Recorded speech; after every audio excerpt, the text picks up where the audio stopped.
All right, what's going on YouTube? It's your boy Tweedy back with a UFA update, the second Pro Comp event for Mortal Kombat 1.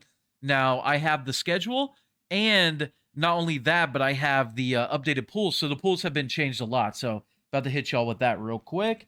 So let me open this. So this is the schedule. So I believe this is in local France time, which is like GMT something. I looked it up, and it's 6 hours ahead of Eastern Standard Time. So, okay, so let's take a look at this. So this is MK1. So we're looking at, on Saturday, the 25th, we're looking at 12 p.m. start time, noon, to 10 p.m. Eastern.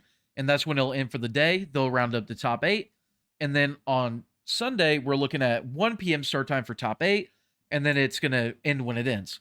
So we got to roll that back 6 hours for Eastern. So it's going to start at about 6 a.m. Eastern on Saturday and end at about 4 p.m. Eastern. And then top 8 is going to start at about 7 a.m. On Sunday, Eastern, if you're Eastern. If you're not, then just Google like difference between Eastern and, you know. And also, there's nothing MK on Friday, but Mustard, hold on, let me show y'all real quick. 1 second. How do I get to Mustard's Twitter? Okay. Boom, here we go. So we're on Mustard's Twitter. So he said we're going to have some stream time at UFA on Friday for MK1 exhibitions. So I'd love to hear what kind of thing you'd all love to watch play in. And USA versus the World actually won. So they're going to probably do a stream for that on Friday. So I'm going to keep my ear to the ground and see when that is. And I will be streaming during doing a watch party for all this stuff. Not only the Friday exhibition, but the Saturday pools in top 24, the Sunday top 8, all that. Doing commentary, analysis, predictions, stuff like that. Rooting on my boy Gambler, things of that nature. Now let's look at the pools. So the pools have changed a lot. So before they had like I think they had like Tekken Master and like Foxy, the #1 seed. They didn't have Titanium Tiger seeded. So they changed it around a little bit. So when you show projected, you see pool 1 actually has VGY as the #1 seed, which makes sense, right? Because didn't he win Vianality and get top 8 ECT? So like he's the most accomplished player in this game at this event. So it makes sense to make him the #1 seed. That makes sense. And then they made Gambler the #2 seed, top 8 at ECT as well. But like Foxy and Tekken Master are still seeded, just not as high, right? They're going off current results, which I agree with. One thing that I don't really like is they have Connie Mani and Javier completely unseeded, as y'all will see. Which I understand Connie Mani and Javier haven't done anything offline. But I mean, there's so much online stuff compared to offline, so I kind of disagree with that. I feel like they should seed based off of online as well. But anyway, so now VGY's pool, it's got 2 easy. It's got Riza. So this is actually a pretty good path for VGY, I would say. I would definitely predict him to get out in winners. And then you have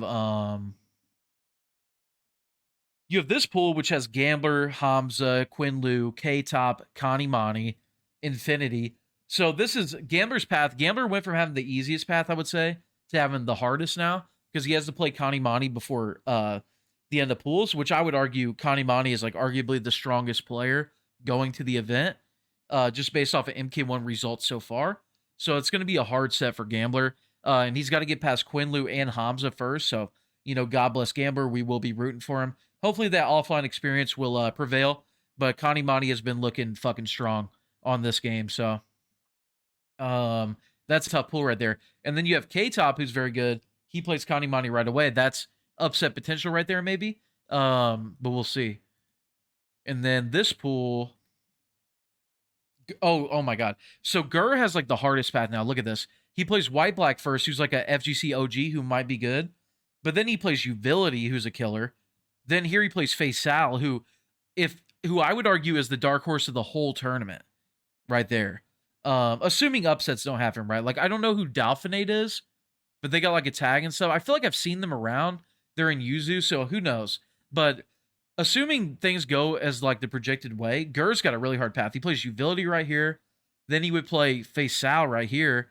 And then probably Makaran right here just to make it out of pools. So Gur's got a really hard path. I think he could do it, though. Like, he's been looking really strong with the Gears Kung Lao, so I don't know. We'll see. We'll see. We'll see. And then in this pool, we have Azerbaijan. Now, this I would say this is the lightest pool. Azo Damazi, the second seed of the pool. I don't think he's really been playing this game too much. So I would say Azerbaijan will pretty easily take this pool, I would say. There might be a hidden killer in here that I just don't know, though. Or maybe they're not even hidden and I'm just ignorant. But yeah, I would expect Azerbaijan to take this pool pretty easily, I would say.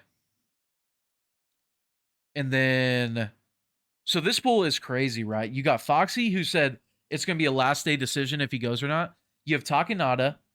I know some of these other people like Sean and stuff. I'm just listening like the killers. I don't know if Sean has really been like grinding this game. And then you have Op, and then you have Javier and Fabs round 1, which is pretty insane. Like, I don't know. I don't like that Javier and Kanimani aren't really seeded like that. I feel like they should be seeded. I feel like Javier and Fabs round 1 is kind of a messed up matchup.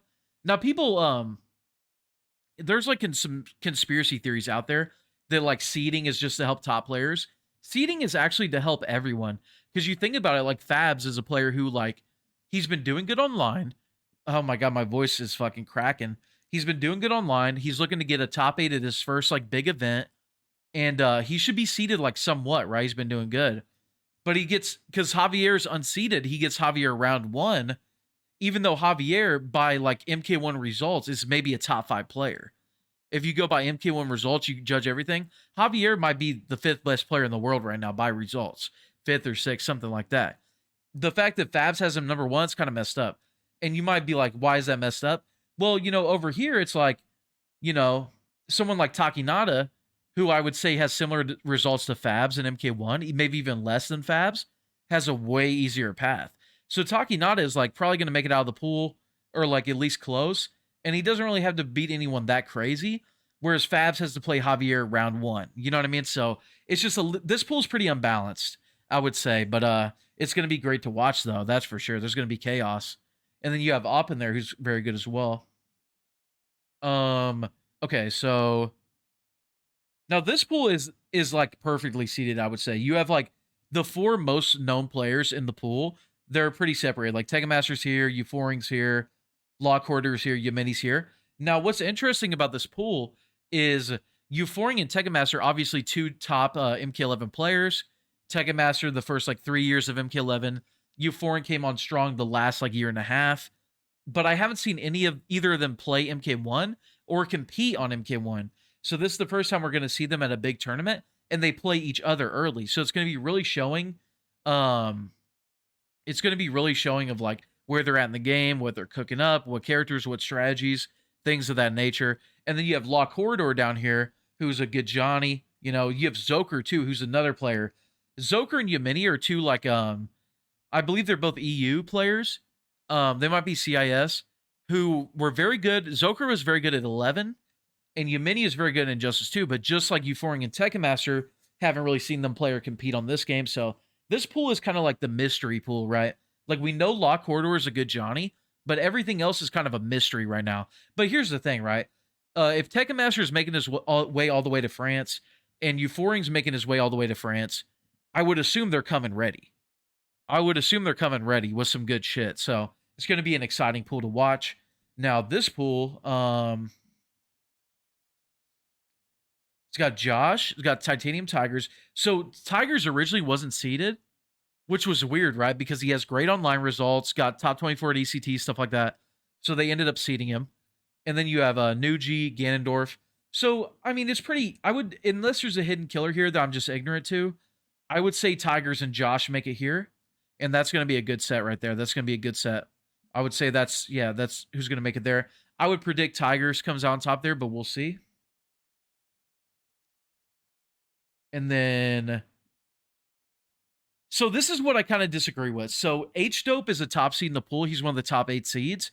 And I'm not trying to just like shit on H-Dope, but the only real result I know of H-Dope is I think he got like 5th at Viennality or like 4th.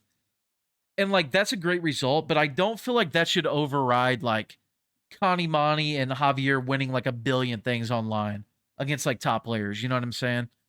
I feel like online should count more than that, since it's basically all we're doing, right? Like there's an offline, like every once in a while, like when you can see like Mars in the sky and there's like some kind of special star, there's an offline. You know what I'm saying? Like I feel like and there's offline onlines all the time, stacked onlines.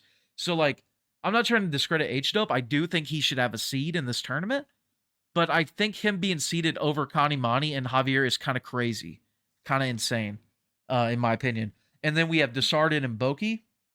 So I feel like some of these players might be really good. I just don't know, like Scaretex, maybe Dante Demas. I don't know, but I would expect Boki, Desardin, and H Dope to kind of fight it out to win this pool. Boki very good, Kung Lao. Desardin obviously one of the best players at MK11 towards the end. He's had kind of a rocky start at the start of this game. He hasn't been like that, like winning or getting second in Rips Arena every time type of player like he was, but he's still very good, and I'm sure he'll get even better. So yeah, I would say H Dope, Desardin, or Boki will take down that pool. Now let's go to top 24. Okay, so yeah, so the winner of the VGY pool will play the winner of the H Dope pool. Dang, so VGY's actually got a really good path. I would actually expect him to make top 8 winners there. And then Azerbaijan plays the winner of the Foxy Javier Op Fabs pool. Fabs, not Fabs. I'm done. I would expect Javier to come out and make top 8 winners out of that, unless Foxy goes. If Foxy goes, then Javier and Foxy is going to be a toss-up. And then I would expect the winner of that to make top 8.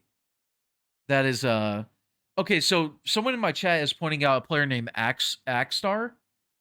That's a Raiko that's really good. And I guess is in what pool was it? This pool, yeah. So yeah, he could do good. Yeah. So this pool's pretty stacked then. It's got H Dope, it's got Desardin, it's got Axstar and Boki. That's pretty stacked pool then. Pretty stacked pool. I was not aware of Axstar, but if it's a good Raiko player, then could shake some things up. Yeah, Javier plays Scorpion. And then Gambler, the winner of Gambler's pool plays the winner of Josh's pool. So I would actually expect that to be Connie, Monty, and Tigers there. Dude, Connie Monty's got a good path to just win this tournament, to be honest. So does Tigers too, though.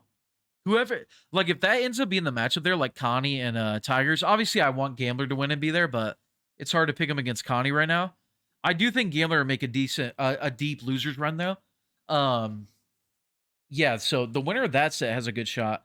And then you have Gur, the winner of Gur's pool and Tekken Master. So that could be like Makaran there, could be Face Sal there, could be Euphoring there, could be, who else was in Tekken Master's pool? Let's go look. Taking a while to load. But anyways, I actually like Gur to make a deep run here. He's been playing crazy with the Gear Slough. But I mean, beating like Face Sal, beating like Tekken Master, it's gonna be hard. But yeah, that's the pools. They've changed. And yeah, that the schedule was at the beginning of the video, stuff like that. I will be here streaming all of it, doing predictions, reactions, commentary, all that. Appreciate everyone who's been supporting my YouTube, my channel, all that. And yeah, much love later. I'm still live on Twitch. Don't leave if you're in the Twitch.